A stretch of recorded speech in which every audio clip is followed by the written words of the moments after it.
you doing, man? Chan, this is a good episode, though. Huh? Very good. Did you... I watched this... Oh, I think I must have watched it on iPlayer. I had the subtitles on, and it was clear the person that had watched in the episode didn't really get that thing about the character. So every now and then, they would write "tho," but then when her pronunciation was a bit different, they'd be like, "Oh no, though," like the word. Oh. Which, you know... Yeah. I mean, Can't expect everybody to watch Doctor Who, but, you know... No, it'd be nice if the person doing the subtitles actually got the words right. But That sounds like a really vague insult. As though you're, like, working at the BBC, you're in the canteen, you're there like, what's-his-face from Downton Abbey, the really bitchy one. Mary? No, gets shot in the hand. Thomas? Thomas, yes. And he's like, it'd be nice if someone actually did their fucking job. And then you take a drag off your cigarette while you're stood outside with Miss O'Brien, and then you go, because I could do it better than they could, but the lordship won't hire me as his valet, and all that rest of it. And then that's what you are saying about the people that captioned this episode. Don't be so hasty. Maybe one day that you'll be promoted to that, and then you can bump me up as well. Maybe so, Mrs. O'Brien, maybe so. Like, he does speak with a sort of, oh, I'm a evil, sort of cheeky. I'm sorry, that really tickled me. Of like, imagine going to like an accent coach or a voice coach, or going to Kirsty Strain, for example, and saying, Yes. "Oh, hey, by the way, can you just teach me to do an evil accent?" She just looks at you like, "What? What do you want me to do?" Can you teach me to speak like an evil Yorkshire pudding, please?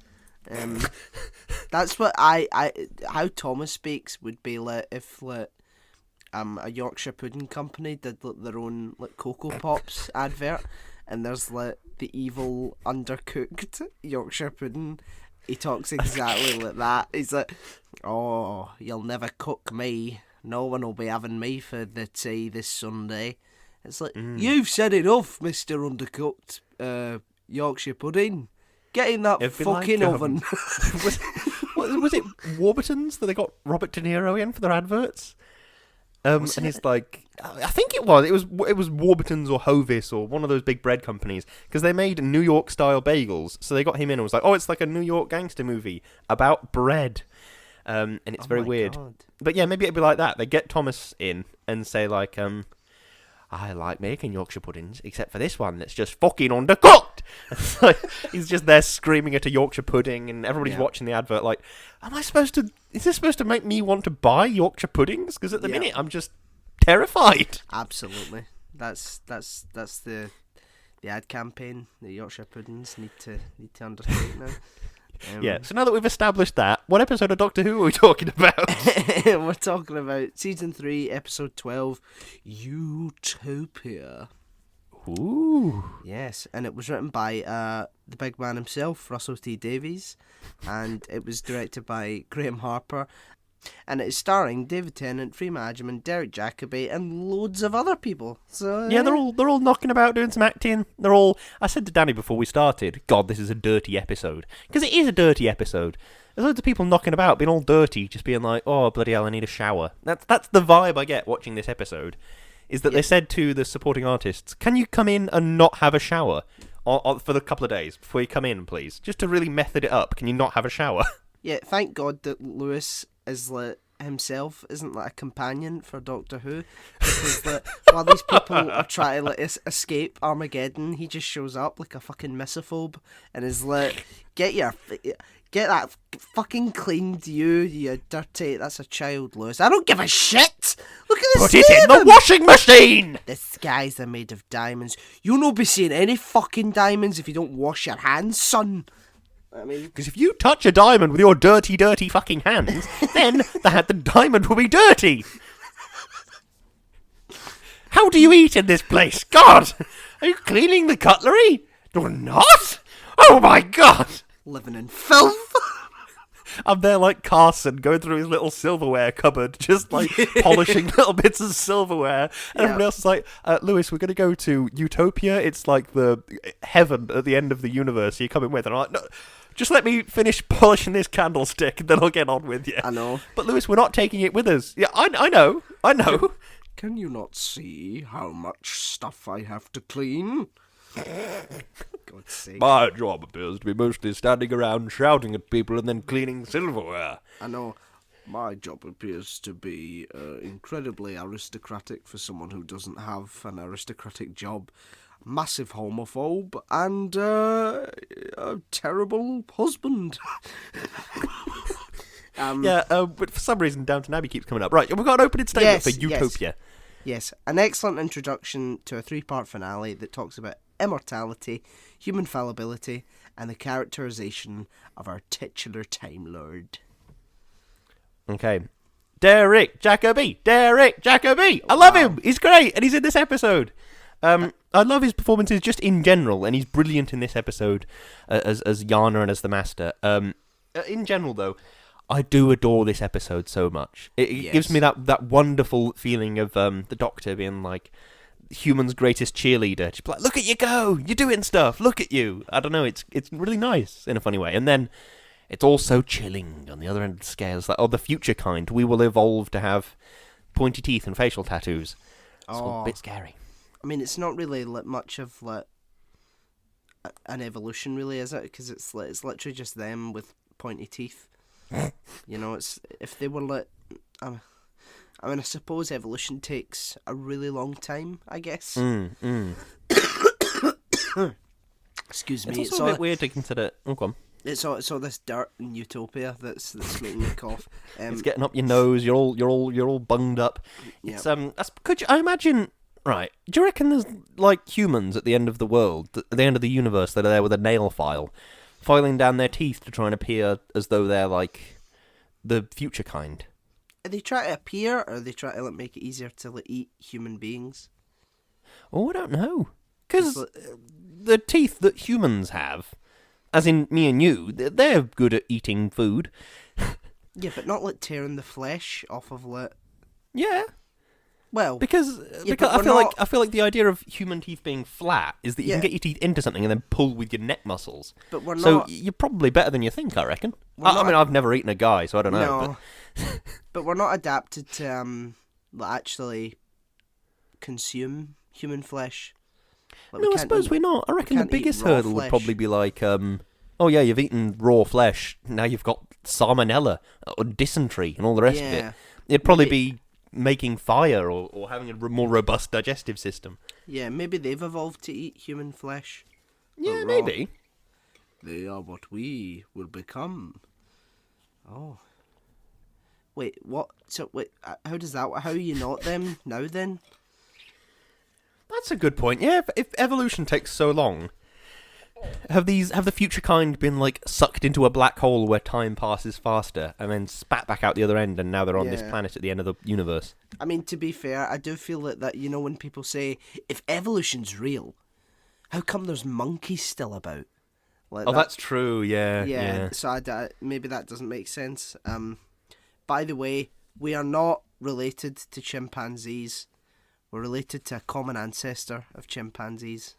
Mm-hmm. So when people say, how come we're... No, it's apes, they say, isn't it? It's like we descended from apes or something. People are stupid. That's what I'm trying to say. Yeah, really, yeah. The thing is, it's kind of a stupid one, because you look at an ape or a gorilla or something, and they have such human faces, and you're like, okay, yeah, I can kind of get it now.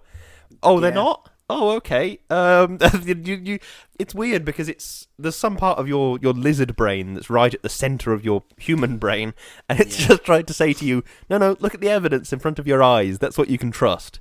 Yeah. But in reality, it's a weird. No, you can't. It's kind of a bit different, slightly. I mean, it feels like the same thing when people think that their dogs can understand them. They can't actually hear what you're saying. It's by your tone and by your attitude that they're going by. Oh, God, yeah. Do you know what I mean? Dogs are just no thoughts, just vibes. Yeah, yeah, exactly. My mum says that. She's like, she can understand everything you're saying, Daniel. I was like, Mum, no, she can't. How could she possibly? It's like, and then I went, right, okay, I'll prove it. And then I went, oh, look at you, you wee parasite. I hate you so much. I hate your stupid face so much. And she's like, licking and, being cuddly and all that. And then I was like, I really love you. I love you so much. And she was like, oh, no, like that, Yeah, and my mum was like, She knows. What? Trust me, nothing has prepared me to know that animals don't understand language more than owning Monica. She will do things and you're just like, what are you doing, dickhead? And she'll just be looking at you like, clearly I was licking my own arsehole. Can you leave me alone? Jesus Christ. Oh, man. I have to say, for the sake of fairness, that every Welsh quarry was used in this, yes. in this episode. Yeah. Doctor Who's Hello, long is been this about... is this Wales? Can we have access to every quarry, please? Yeah, Doctor Who's long used quarries for its backgrounds. Hellscapes and stuff, yeah. Yeah, so in this... It's so easy to tell in a lot of episodes. In this episode especially, but the other one that got me was Danny's favourite episode, that one where they're on Skaro. And Clara and the Doctor are looking down on the Dalek city, and it's like, well, clearly you're just stood on the edge of a big hole that someone has dug. Mm. Yeah, I mean, I the less said about that episode, the better. What else? I really like the reuse of the watch and how that was set up quite nicely in the Family of Blood, and the fact it gets brought back here. It's like, oh shit, you know. And in terms of like, just the sheer execution and delivery of the season as a whole, it's just one big sort of story. It's told in little parts, which I think is really nice. It's found a middle ground between what something like Loki, for example, did, which is just it's kind of just a film that someone's got the scissors into. Yeah. But like it's somewhere between that and sort of like a soap. Or an episode of Family Guy or something, where every episode is insular and has nothing to do with any of the other episodes. It's found on a nice balance between the two, which is quite sweet. And it's nice to see, like in the next episode, which we will be talking about, obviously, it's nice to see the Lazarus technology coming back. And you're right about the watch coming back as well, all of it. Yeah, definitely. Derek Jacobi in this as... Yeah. The Master. I think we were robbed. I think. Yes, I couldn't agree more. It's he was such a wonderful character as Professor Yana. So like sort of kindly and sweet and like that, just turning on a sixpence, and all of a sudden he's this horrible nightmarish man. It's brilliant. Yeah, it really is.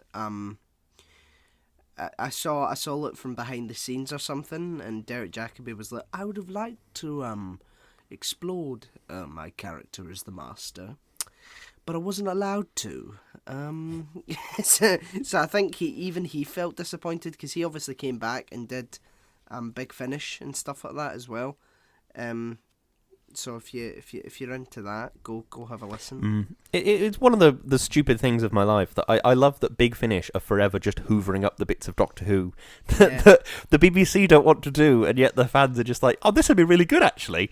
And Big Finish go, all right, that is a commercial opportunity. Yeah, I mean they do some really good stories, obviously, because I mean they brought Christopher Eccleston back, who famously said, I'm never doing that again.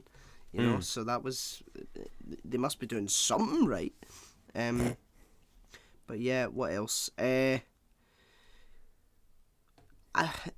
a line that really never really made any sense to me. When Yana turns out to be the Master, and Chantho's like, you're destroying all our work, though. And sort of points a gun at him, and he's like, oh...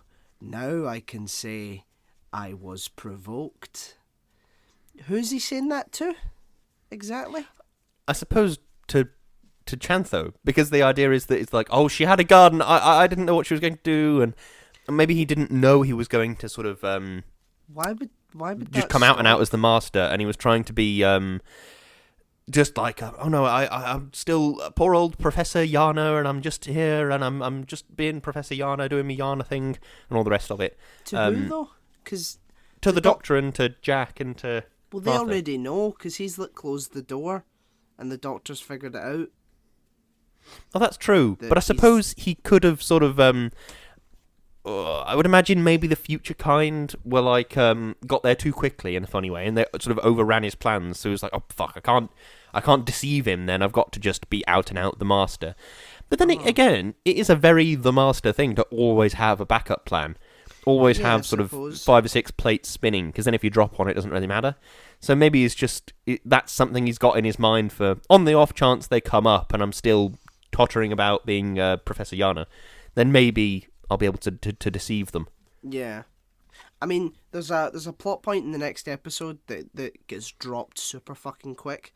When David Tennant, it's like, oh, who's the Master? How do we don't even know what he looks like? And David Tennant's like, I'll know him the moment I see him, because Time Lords always do. Yeah, like, minus the 8 fucking times since this episode that no one recognised Missy as the Master. That's a good point, yeah. So I just thought, that's Stephen Moffat again, not reading the fine print.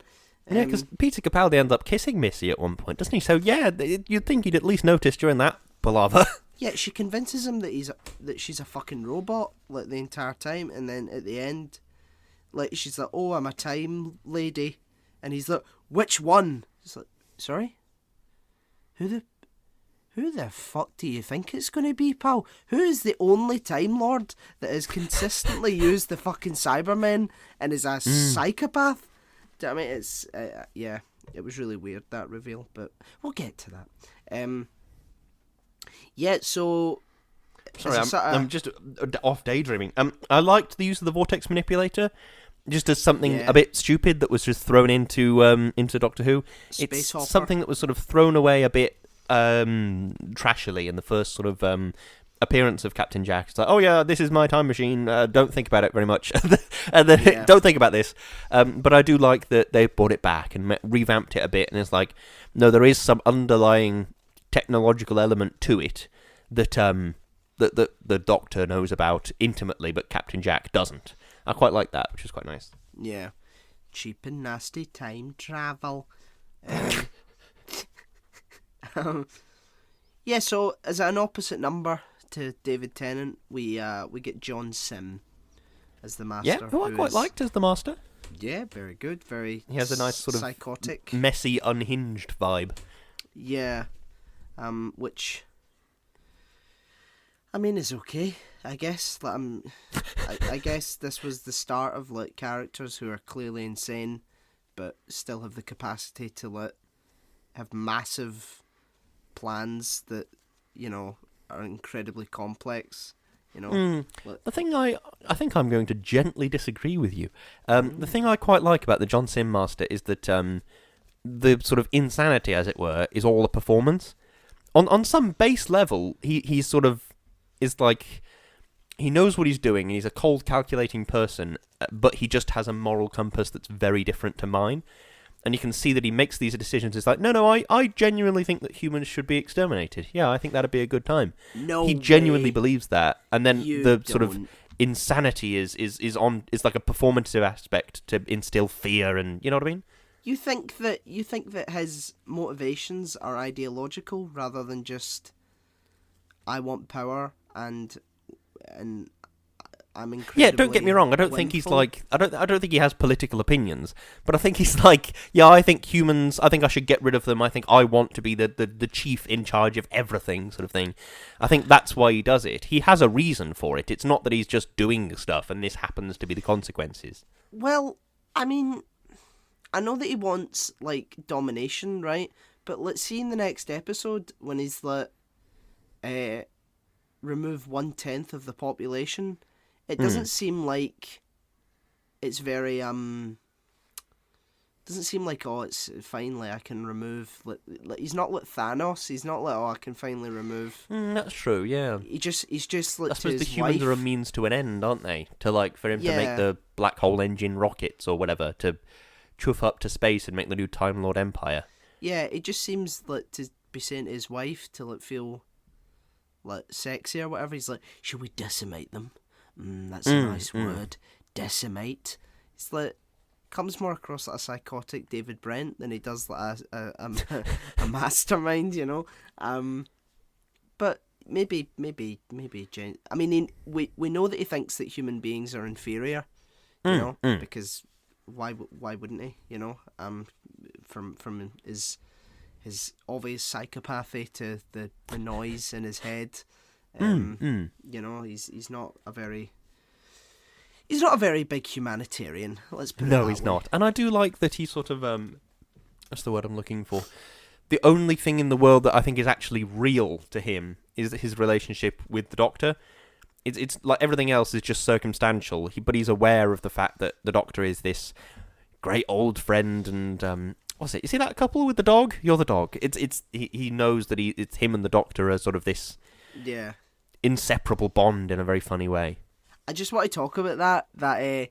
You see that couple over there? You're the puppy, right? Bear in mind, like the entire place has been cordoned off, and 8 snipers. Oh yeah, are that's a pointed, good point. And this fucking couple just walked, not even behind, literally in front of the unit agents that are meant to be pointing their guns at Missy. So I thought that was. It's like, come on then, hurry up. And also there was the oh yeah, we're not a couple. Look at that married couple. That's like us. Yeah. Which is like, I'm sorry, what? You can't have it both ways. Yeah, exactly. It's like, we're Time Lords, not animals. We're just friends. And then it's like, see that old couple over there? You're the fucking dog. I mean, it's like, okay, say you're friends, and then have the possession and jealousy of a really old, dysfunctional couple. You know. I guess.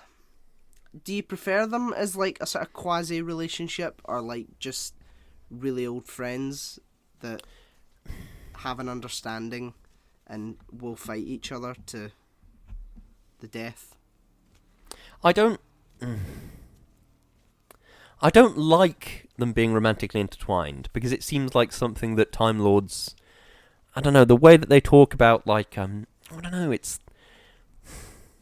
I don't like the idea of thinking about, like, oh yeah, Time Lord marriages and relationships and stuff, but on the same level, why wouldn't they do that? Do you know what I mean? I don't see it between the Doctor and the Master. I don't see it there. I think that between them, it's more of a sort of a kinship of sort of, they've been in the trenches together, they've been doing things for a long, long time, and you can sort of see that old age of knowing one another. I like that, but I don't see it in the Doctor and the Master, but I'm completely open to the idea of there being, a Time Lord married couple that fight across galaxies and whatever. That might be a really interesting thing to write about, but I just don't get it on the same level. I'm not sure, because I suppose it's because we've never seen it in Doctor Who. They always threatened it in the RTD era of, oh, I used to be a dad, or oh yeah, I had a wife. Yeah. And they used to threaten it, but then it's something that we've never actually seen, because I don't know, it's a funny thing. It's like you keep changing throughout your life. As me, Lewis Brindley, the person, I will keep changing throughout your life, and I'm constantly aware of the fact that I'm changing and things are changing. We're always in a state of motion and the rest of it. But like, I know that is something that my wife and I's relationship is based upon. Is the idea that we're always changing together. So would it just be a more profound version of that when two Time Lords regenerate? I couldn't possibly say, but I don't know. What does it mean? You know? Yeah, I mean, but to have a character as morally principled as the Doctor, have a friend who's like clearly, that's a true. psychopath is like kind of.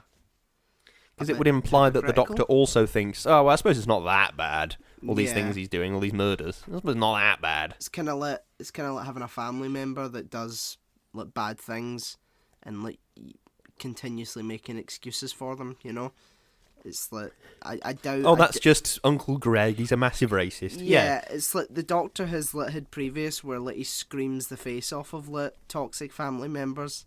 It's like, I am talking and I'm not listening.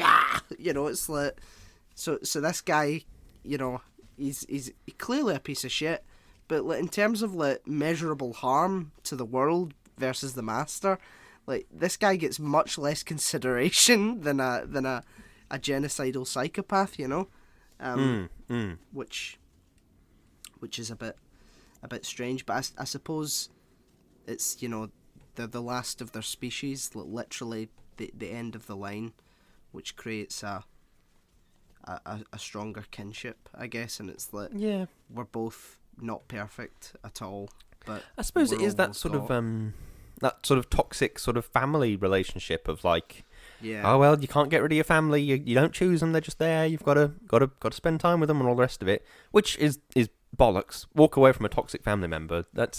You shouldn't think twice about that. But Yeah. I suppose maybe that's what the Doctor and the Master think. You are literally the only other being in the universe, anything like me.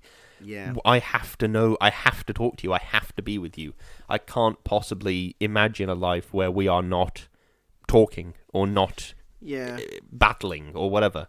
I suppose, like, when your entire species has been destroyed and you find like another human being who is like a monster, but it's like, I'm not gonna suffer another loss. Like, I thought I was completely on my own, so I'd rather keep this person with the hope that they could maybe change.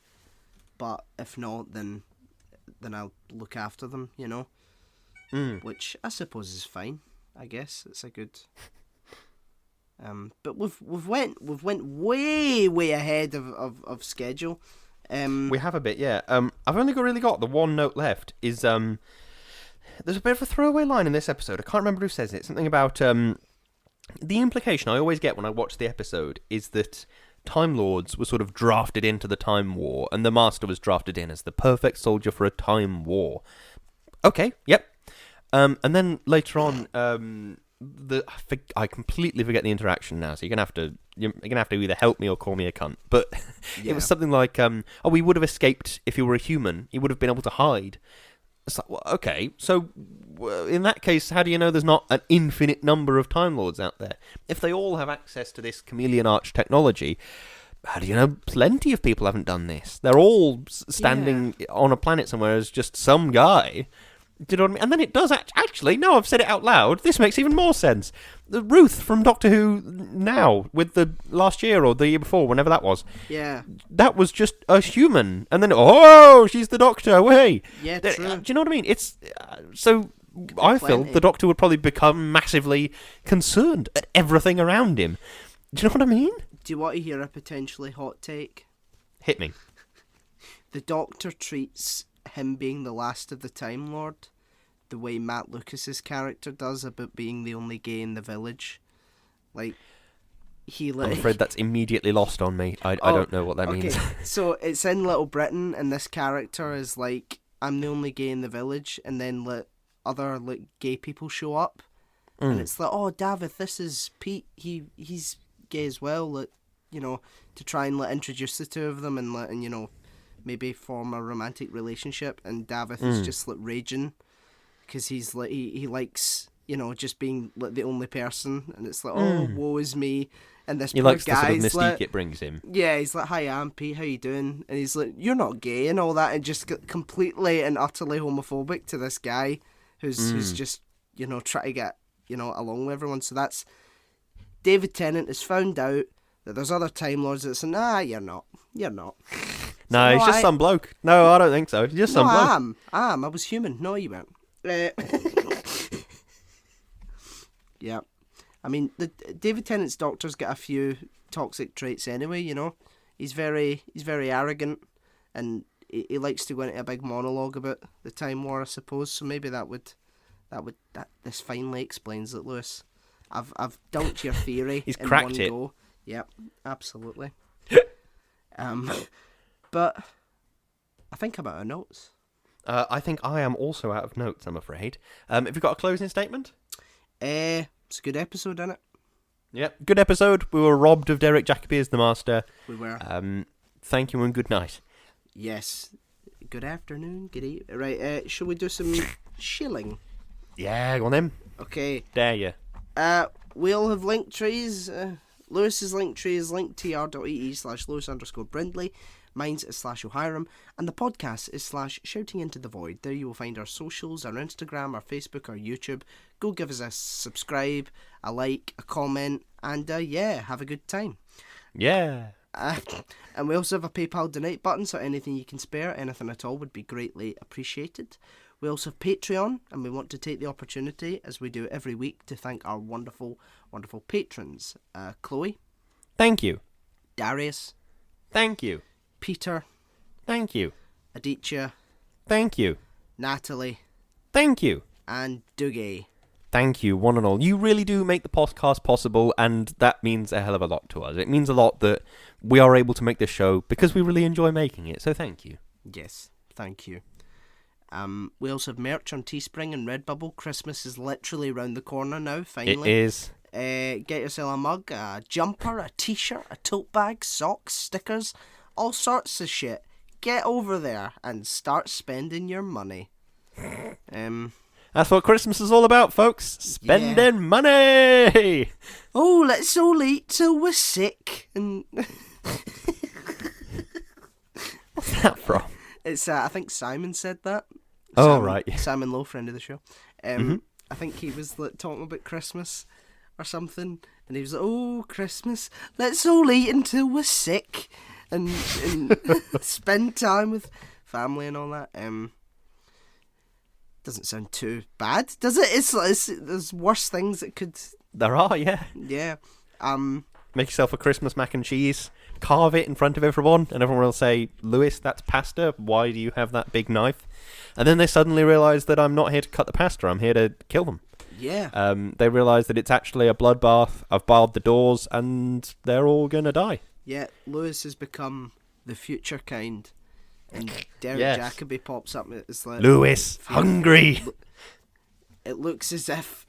Oh no! Yeah, so I'm in the TV shouting "hungry," like at the top of my lungs. Yeah? Yeah, but last but certainly not least, we are partnered with an amazing company called Number 12 Crochet Avenue, and Lewis is going to say some wonderful things about them, all of which are true. Indeed I am. Number 12 Crochet Avenue are a wonderful company run by my wonderful wife, and they focus on all the wonderful things that happen in the wonderful world of crochet. If you would like to know what's going on over there, you can go and check it out at Number 12 Crochet Avenue on Instagram. You can see what's going on. You can be like, well, hey, this is great, and then give it a cheeky like, cheeky follow, all the rest of it. So yeah, check that out. Thank you. Yes, thank you. Yeah, so we've got 2 episodes left before we do a radical switch 'em up of how we talk about Doctor Who, but that's it's a surprise for another time. I know it's a trade secret. Humans are coming. How can you tell that? You just get a really good nose. I suppose he must do. If he's evolved to eat meat, maybe he's evolved to be some kind of hunter. So, Yeah. yep, that's a human. But Maybe. also, one of them's immortal, one of them's a Time Lord, and one of them's just some guy. Yeah, probably. I mean, we'll never know. Maybe there's a behind it. Doctor Who Extra, or Doctor Who Confidential, as it was called back then. I remember that. Do you remember that, Lewis? I do remember that. We used to watch it, yeah. Yeah. Watch Doctor Who and then, okay, that's finished. Let's put Doctor Who Confidential on. Yeah, it's not that confidential, is it? I mean, it's literally after. It's on terrestrial TV, yeah. But This folks, is my hidden confidential information.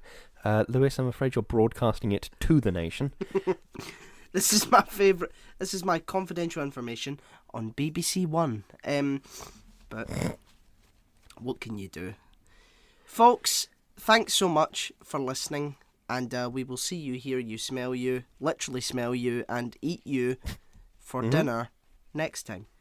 Indeed we will. I look forward to that. Yum, yum, yum. Thank you very much for listening. Goodbye. Goodbye.